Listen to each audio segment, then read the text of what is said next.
Buenos días, hermanos. Para ustedes soy un desconocido, así que me vine con los Lara para que me identificaran. No sé si los Lara van a hacer buena referencia, me va a ayudar o me va a perjudicar, pero con ellos vengo en esta mañana. Es un gusto poder verles y poder estar aquí en esta tan linda iglesia y poder decirles gracias. Gracias por orar por nosotros. Sé que muchos de ustedes nos recuerdan, reciben noticias nuestras, oran por nosotros y damos alabanzas a Dios por eso, de verdad. Y veo que la iglesia ha crecido en su amor, en su compromiso, en su compasión. Y pues muestra de eso es que ahora tienen un pastor mexicano. Eso quiere decir que el amor de ustedes ha madurado bastante. Ha madurado bastante. Y así que puedo venir a decirle, saludar ahora al pastor paisano mío. Gracias a Dios por eso. Queremos acercarnos a la palabra de Dios y queremos pedirle al Señor que nos hable, que pueda él ser claro con lo que tiene para cada uno de nosotros en esta mañana. Así que quisiera invitarles a que vayamos al segundo libro de Reyes, capítulo 5. Tiene su Biblia, su celular, su tablet. Vamos al segundo libro de Reyes, capítulo 5. Y esta creo que es una porción que va a ser conocida por algunos de ustedes. Es uno de mis pasajes favoritos del Antiguo Testamento, creo. Es una porción muy, muy linda. ¿Ya lo tienen, hermanos? ¿Ya? ¿Sí? Muy bien. Les voy a leerles del versículo 1 al inicio del versículo 19. Y ustedes síganme ahí con su vista. Yo leeré para ustedes. Leamos la palabra del Señor. Eliseo sana a Naamán. Naamán, jefe del ejército del rey de Siria, era un hombre de mucho prestigio y gozaba el favor de su rey, porque por medio de él el Señor le había dado victorias a su país. Era un soldado valiente, pero estaba enfermo de lepra.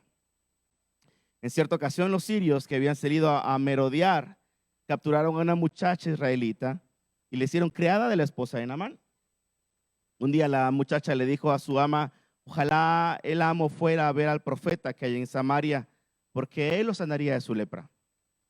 Naamán fue a contarle al rey lo que la muchacha israelita había dicho. El rey de Siria le respondió: bien, puedes ir.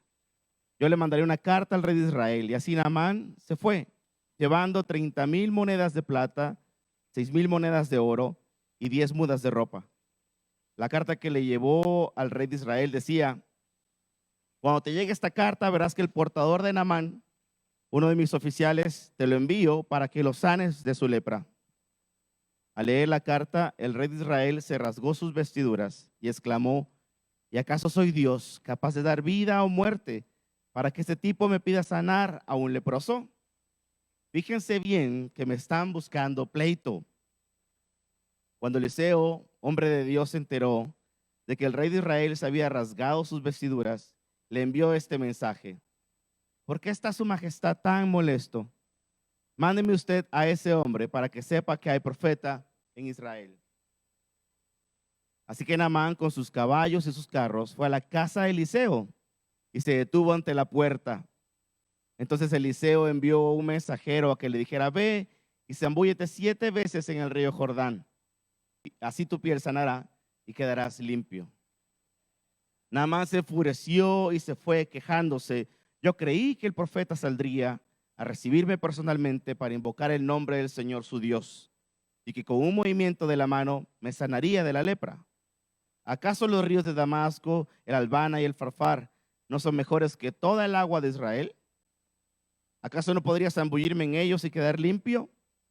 Furioso, dio media vuelta y se marchó. Entonces sus criados se le acercaron para aconsejarle: Señor, si el profeta le hubiera mandado a hacer algo complicado, ¿usted no lo habría hecho caso? Con más razón, si lo único que le dice a usted es que se zambulla y así quedará limpio. Así que Naamán bajó al Jordán y se sumergió 7 veces, según se lo había ordenado el hombre de Dios. Y su piel se volvió como la de un niño y quedó limpio. Luego Naamán volvió con todos sus acompañantes y presentándose ante el hombre de Dios le dijo: ahora reconozco que no hay Dios en todo el mundo, sino solo en Israel.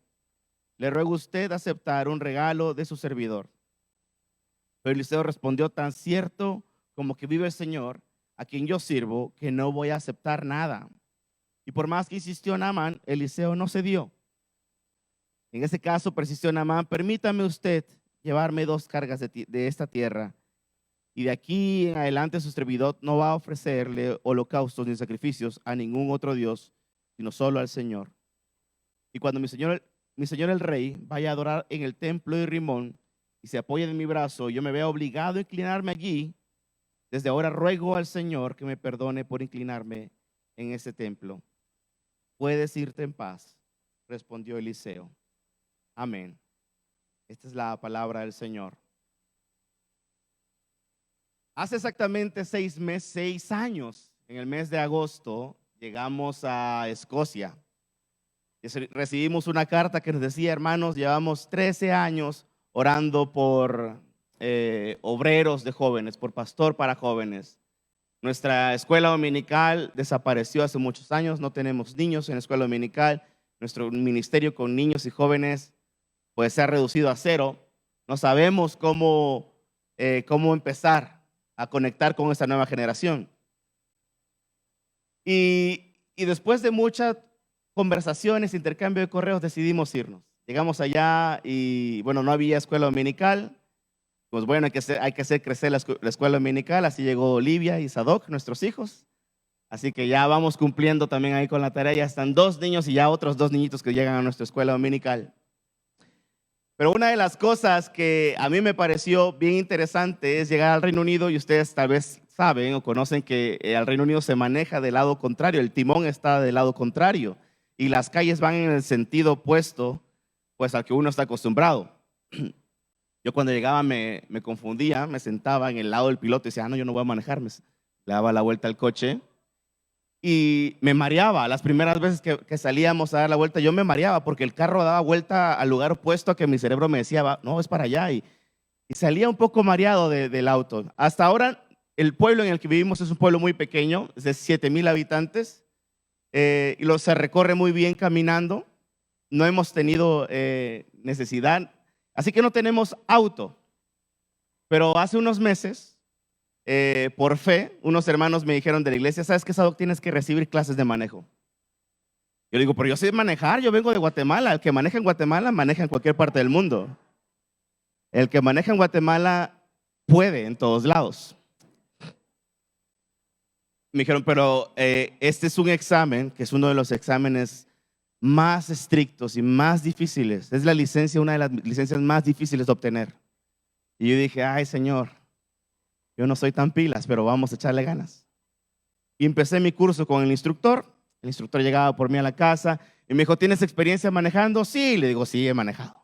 He manejado en México un poquito, en Guatemala fue donde yo me pulí más y vengo con un estilo más guatemalteco en mi manejo.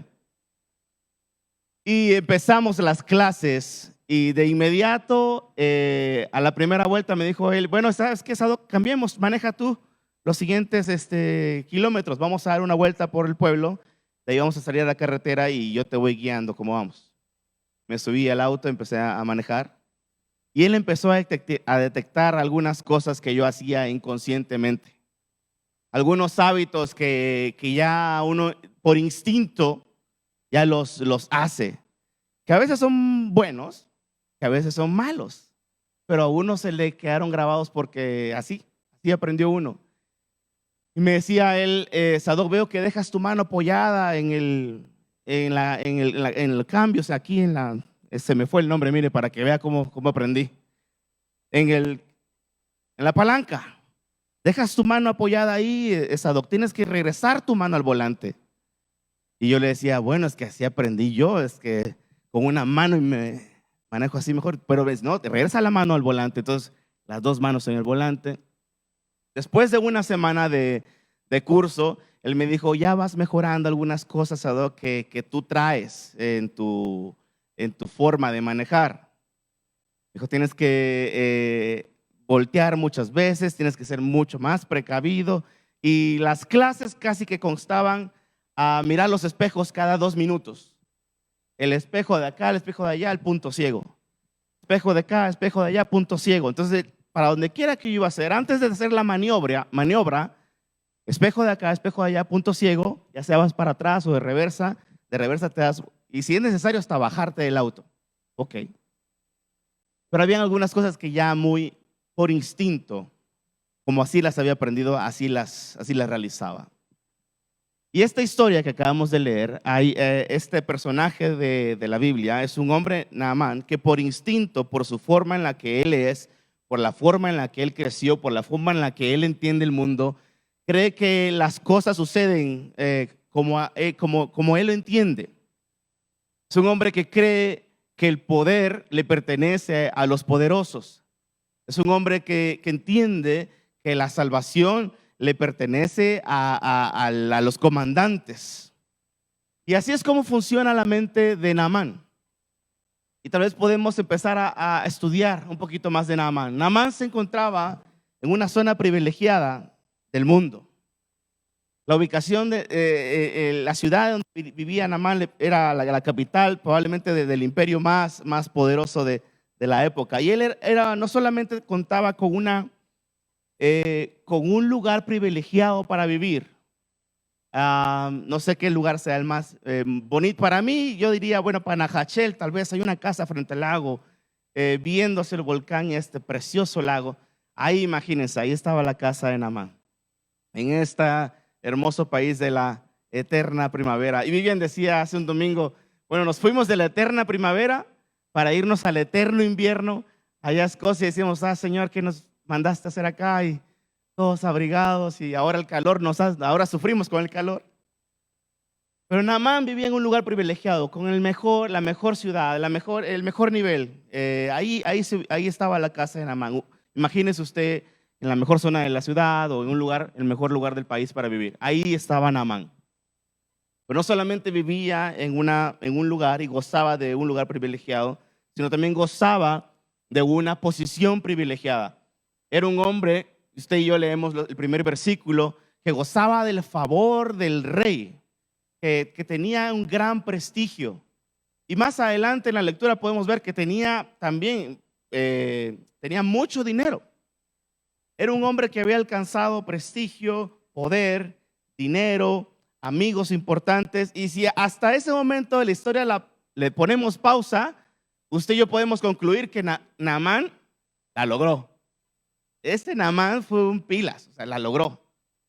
Tenía todo lo que humanamente la gente y el mundo e incluso nuestros corazones como cristianos se nos mete de repente perseguir a estos ídolos del siglo, del nuevo siglo: el dinero, el poder, la ambición, el prestigio, amigos, relaciones importantes. Este era Naamán, ya la había logrado. Él descubrió el sueño americano antes que el sueño americano se hubiera soñado. Él ya tenía lo mejor de lo mejor. Este era Naamán.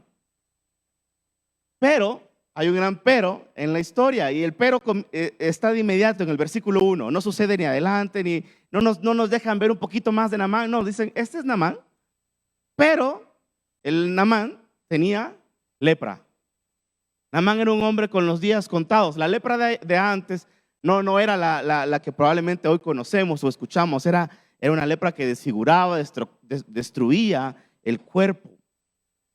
Así que todo su poder, todos sus privilegios, todo su dinero, todos sus recursos, todos sus contactos, la élite en la que él se manejaba, nada de eso le pudo o le servía para solucionar su problema.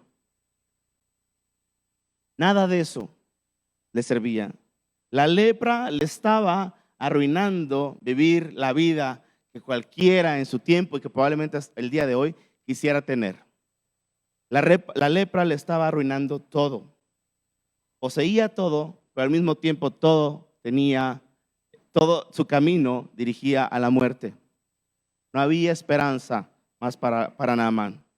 La lepra era una enfermedad fea, era una enfermedad que se esparcía rápidamente por el cuerpo, y también era una enfermedad que te separaba de todo aquello que tú amabas, que te separaba de tus seres queridos, que te separaba de tus actividades favoritas, que te separaba de todo.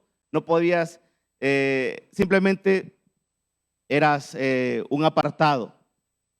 Esa era la enfermedad, era una enfermedad fea, que se esparcía rápido y que te separaba de todo. Y esa es exactamente la descripción clásica del pecado. Hoy bien la podemos como describir o encontrar ahí. El pecado del corazón del hombre. Aquello que nos ha separado del Señor, aquello que se esparce en nuestro corazón con rapidez y aquello que también nos aleja del Señor. Y esta es una descripción muy real de la condición en la cual todos nos enfrentamos, los que han creído al Señor y los que no creen al Señor. Y la lepra que había llegado al cuerpo de Naamán no había respetado si este hombre cuánto dinero tenía en sus cuentas de ahorro, no había respetado cuánto prestigio tenía delante de toda la sociedad, todos los logros que había obtenido en su carrera militar. No, había llegado a su vida y había llegado para acabar con ella. El país en el que vivimos es Escocia y es parte del Reino Unido.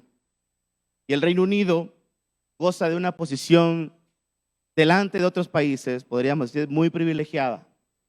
Es un país que cuando uno llega, uno goza de la seguridad, uno ve, uno puede ir a caminar al parque, dejar a los niños que vayan solos y no hay ningún peligro, porque es un país en el que la delincuencia no se ve.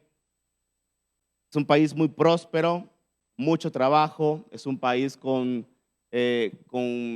las mejores universidades, con gran avances tecnológicos, gran avances también sociales, pero hay un pero igual que en la vida de Naamán.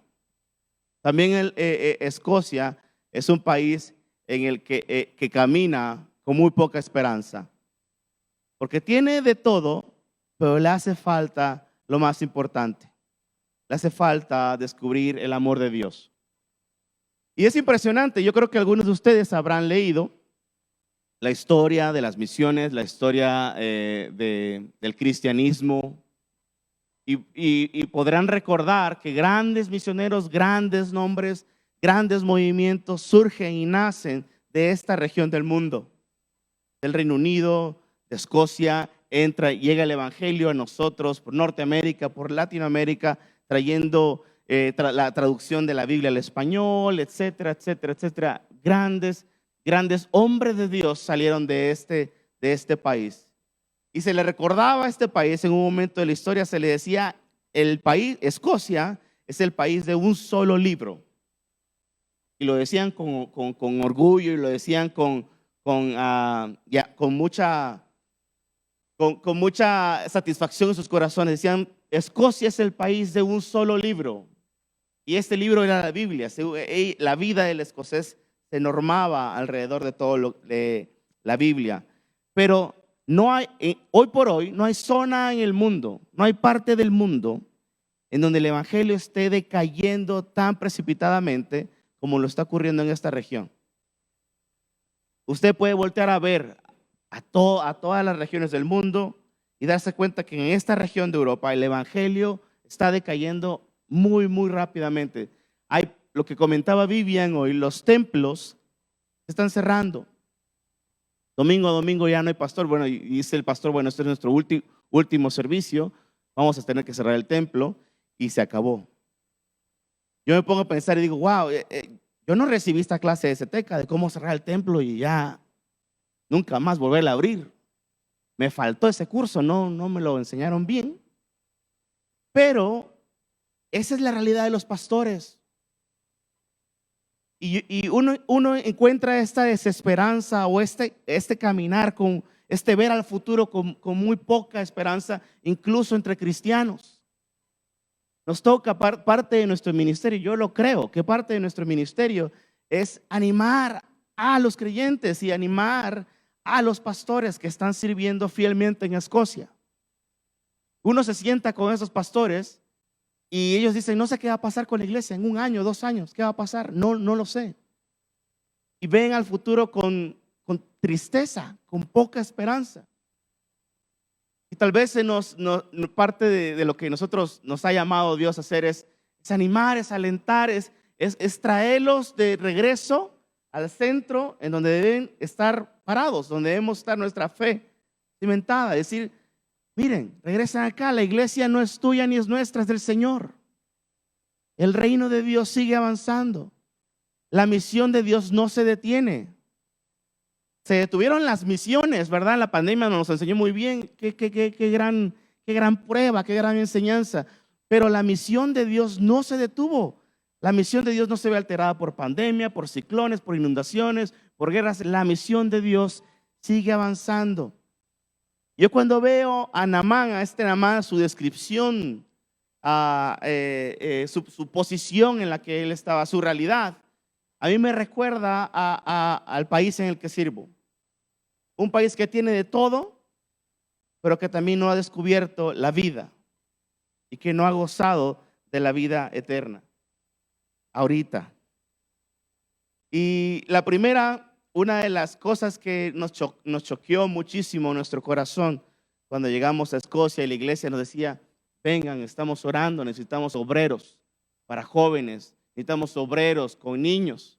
Y este es también un llamado para ustedes como iglesia, para los que me están ahí escuchando o están viendo a través de la cámara. Tal vez algunos de ustedes, Dios ya les ha puesto en su corazón y necesitamos obreros en Escocia.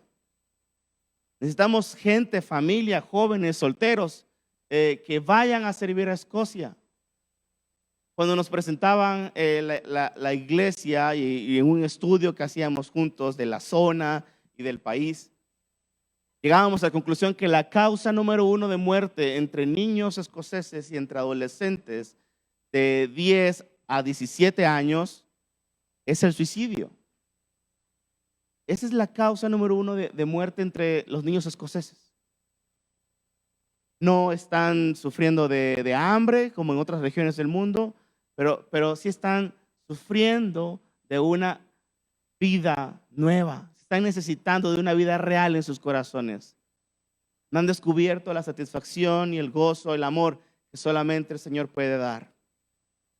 Y como comentaba Vivian, tenemos 2 momentos preciosos en la semana. Los martes en la tarde, que recibimos a niños de primaria, y los jueves en la noche, que recibimos a niños de secundaria.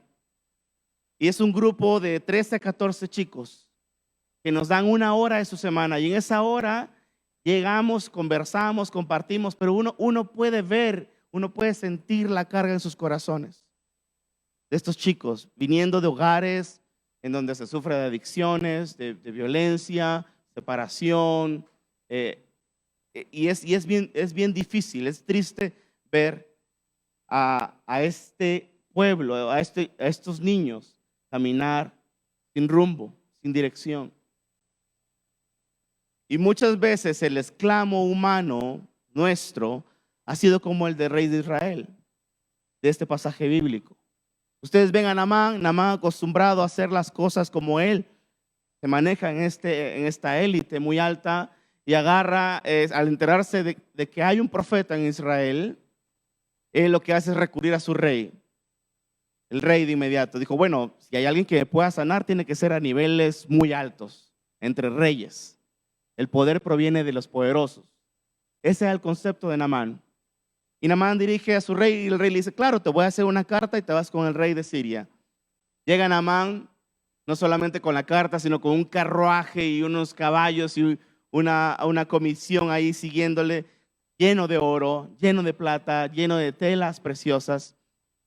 Se acerca al rey de Israel y el rey de Israel hace un reclamo que me recuerda muchas veces a nuestros esfuerzos humanos por querer cambiar algunas situaciones. Dice: ¿acaso soy yo Dios para dar vida y muerte? ¿Acaso soy yo Dios para que pueda darle vida o sanar a este leproso? Y nos cuenta el pasaje que el rey de Israel se rasga sus vestiduras, se enfurece. Digamos, bueno, aquí tenemos un momento político tenso en la historia, una vez más, entre la historia de Israel, Samaria, Siria. Aquí están otra vez con esta tensión. Y muchas veces en nuestro caminar tan corto en Escocia, descubrimos este mismo exclamo entre cristianos constantemente: ¿acaso yo no soy? Nosotros no podemos, ¿qué vamos a hacer? No hay nada en nuestro esfuerzo humano, no hay nada humanamente que podamos hacer que pueda cambiar el corazón del hombre, sino solamente el Espíritu Santo, el mensaje de la cruz, la muerte y la resurrección de nuestro Señor Jesucristo.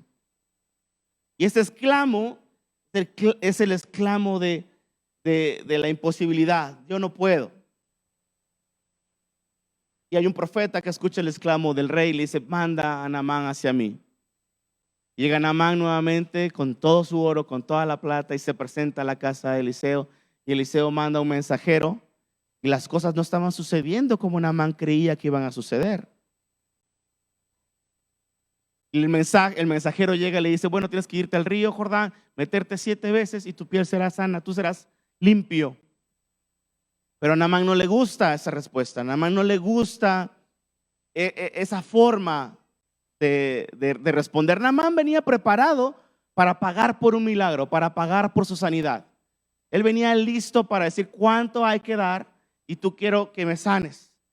Pero no venía preparado para una respuesta que no fuera del tamaño del ego de Naamán, que no fuera del tamaño del orgullo de Naamán. Naamán quería que el profeta saliera, que hiciera un show de luces enfrente de él, con rayos y palomas volando al mismo tiempo, y poner su mano y que el hombre fuera sano. Así quería, eso quería Naamán, algo el tamaño de él, de la grandeza del mismo, no algo que lo rebajara. Y cuando predicamos el evangelio en el Reino Unido, nos encontramos con esta misma sentir en los corazones de las personas. Dice: ¿cómo me puedes venir tú a hablar de un rey que nace en un pesebre? Háblame de un rey que reine, no me hables de este rey que viene a nacer entre animales. No se ajusta a mi modelo, no se ajusta a mi necesidad, a un salvador que yo quisiera aceptar en mi vida. Me hablas de un rey, pero háblame de un rey que se ha levantado en un trono. No me hables de un rey que es levantado en una cruz, porque no es un rey que responda a mí, a mi necesidad, a mi tamaño. Yo no quiero ese Dios. Quieren ver entrar un rey a Jerusalén montado en carruajes, rodeado de un ejército, pero cuando uno les habla de este rey, este señor siervo que se humilla a sí mismo, que entra montado en un burro a Jerusalén, camino a la cruz, no es algo que puedan comprender. Y es porque no es un Dios que esté el tamaño de ellos. Ellos están buscando otro Dios. Y el mundo hoy en día sigue buscando a dioses que se acomoden a sus expectativas, que se acomoden a ellos mismos. Incluso entre creyentes, entre iglesias, vemos a iglesias, a personas confundidas, buscando a un Dios, tratando de que actúe a la medida de ellos. Y este es Naamán. Naamán nuevamente recibe un mensajero, un segundo de parte de Eliseo, y le dice: no, ¿acaso no los ríos son mejores? Este río todo enlodado y mugroso de Jerusalén, todos los ríos de allá de donde vengo son mejores. Y nuevamente vemos otro siervo que se le acerca y le dice: oye, papá. Hay una traducción que dice: oye, padre, no está. Si él te hubiera pedido hacer algo más difícil, no lo hubieras hecho. Seguramente si el profeta le hubiera dicho: son 400 monedas de oro, Naamán hubiera dicho: vayan por ellas, tráiganlas. O sube esta montaña y bájala, o ve y pelea y conquista este país. Naamán lo hubiera hecho. Pero la solución no estaba del tamaño de Naamán. Y este tercer siervo de él se le acerca y le dice: oye, no lo hubieras hecho si algo te hubiera pedido más difícil.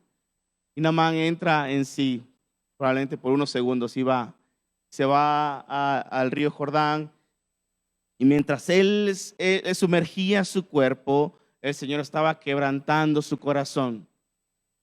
Mientras él sumergía su cuerpo, y una y otra vez el orgullo de Naamán era transformado. Mientras él sumergía su cuerpo, el corazón de Naamán era quebrantado. Este es nuestro Dios. Este es nuestro Señor Jesús. No hay nada imposible para Él. Hoy lo cantábamos, hoy orábamos. Y lo que hemos escuchado hoy, lo que hemos cantado hoy, debe ser lo que vivamos de mañana a sábado, de lunes a sábado, con esa convicción, con esa esperanza de que para nuestro Dios no hay nada imposible. Y este hombre, al salir de las aguas por séptima vez, calcúlele usted qué edad tendría Naamán. Era así mero fortachón, había logrado ya muchas batallas entre unos 40, 50 años, pongamos a Naamán. Cuando él sale de las aguas, no regresó con una piel de cuarentón, de cincuentón. Él sale de las aguas y su piel es como la de un ¿qué? Es como un bebé. Como un bebé. Vaya a la guardería ahorita, ya está la cuna. Y agarre un bebé y tócale, pásele el dedito a ese bebé. Ese es nuestro Dios. Aquel que hace todas las cosas nuevas. Nuestro Señor no es un remendador. El Señor ha prometido tomar nuestra vida y hacer todo nuevo, de cero, transformar nuestros corazones, transformar el corazón del hombre y hacerlo nuevo. Este es nuestro Dios. Pero mire, hay personajes no mencionados en esta historia. La salvación que Naamán estaba esperando no sucede en la forma que él quiere. La salvación de Naamán llega de manera inesperada y de lugares inesperados. De una esclava en casa, lavando los pisos. De ahí llegó la salvación. Una esclava que había sido tomada de su tierra, de su hogar, había dejado todo lo que su cultura le daba, había dejado los chuchitos, los rellenitos, las tortillas, el frijolito. Ya se me hizo agua la boca nada más de estar haciendo la lista. Todo eso lo había dejado, había sido arrebatada, no había sido ni opción de ella, y se había sido llevada acá para servir. Esta esclava, esta niña, porque era una niña, pudo haber decidido cerrar sus labios, pudo haber decidido dejar que su corazón se llenara de rencor, de amargura, de resentimiento en contra del general que probablemente había sido responsable, o el estratega o el visionario de estas redadas. Entonces, probablemente ella pudo haber actuado: oye, está el jefe, está enfermo, pero enfermo se va a morir.